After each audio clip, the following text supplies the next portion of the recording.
اي دقينا سلف الماكينة. شوف الماي، شوف منسوب الماي كيف ينزل. الحين الماكينة تشفط الماي. طبعا عندي هذه الماكينة وديتها للكافيه، ضبط لي اياها على القهوة هذه. طبعا التضبيط ما يمشي 100%، لكن الحين ان شاء الله بجرب فازيدها شوي انقصها شوي. شو الفكرة عندي؟ انت يوم تاخذ قهوة جديدة وتودي المطحنة لصاحب القهوة وهو يبدأ من الصفر ويضبط، مثلا انت متعود على 9 طقات او يسمونها جولد كليك، 9 طقات جولد كليك.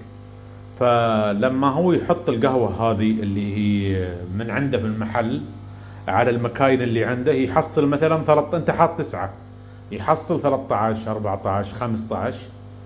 بعد ما يضبط لك الجرايندر مثلا نقول على 14 ضبط لك اياها، يوم تي انت على ماكينتك ال 14 على ماكينتك انت وعلى الباسكت اللي عندك، ممكن تصير 15 16، ممكن تنقص شوي بدل ال 14 اللي هو ضبط لك اياها تصير 13 12.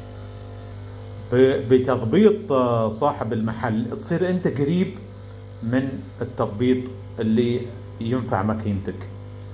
يعني بدل ما تبدا من الصفر وتبدا تجرب وتخسر قهوه كثيره، لا، تكون انت قريب من الطحنه. لان بعض القهوه مثلا على رقم 9، في قهوه تيك على 15، في قهوه تيك على 8 ولا على 7 طقات.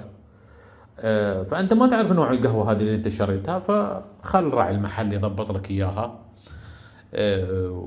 وتكون انت قريب منها، في يوم تجي على ماكينتك تصير انت قريب من الطحنة المناسبة.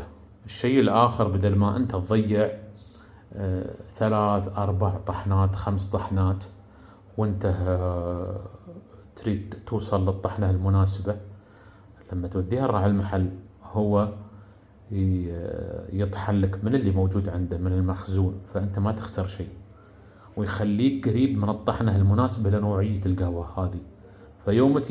يوم تي عند ماكينتك يصير الفرق بس أن الفتحات هذه إذا كانت القهوة سريعة أنت بتنعم، وإذا كانت الصبة بطيئة أنت بتخشن. والموضوع أصلا بعد يعتمد على التامبر اللي عندك. فأنت إذا طحنت القهوة وضغطتها بالتامبر هذا مثلا ضغطة قوية ولا ضغطة خفيفة مع فتحات البورتا فلتر هذه، هنا أنت بتكون قريب من الطحنة المناسبة لنوع القهوة اللي انت شريتها. الحين الماكينة تسخن، بعد ما تسخن بوريك الكلام اللي انا اقصده. هذه كمية القهوة. الماي اللي راح للبويلر كان قبل شوي كان مليان. هذه اول طحنة بعد ما قلت لكم اني مضبط المطحنة عند صاحب الكافيه اللي اشتريت منه القهوة. ممتازة، لكن محتاجة الى تنعيم دقة واحدة، وانا سويت التنعيم الحين دقة واحدة واشوف كيف يصير.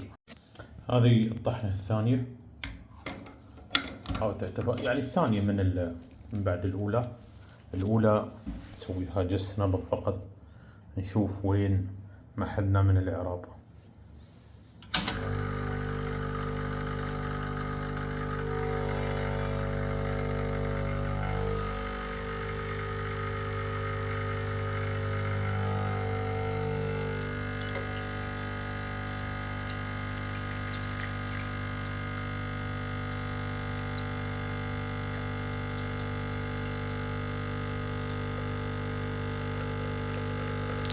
شوف التوقيت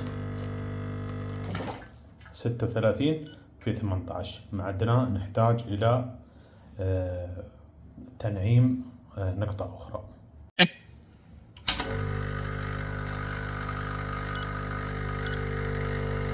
هذه الصبة الثالثة، وهذا ما يعتبر اسراف، يعتبر شيء جميل اذا انت ضبطت القهوة خلال 3 طحنات، جميل جدا.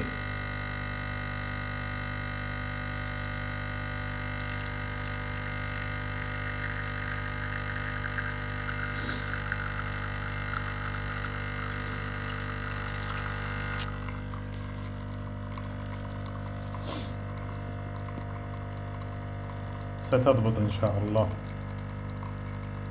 36 ب 28 29 حد حلوة، مو بشينة.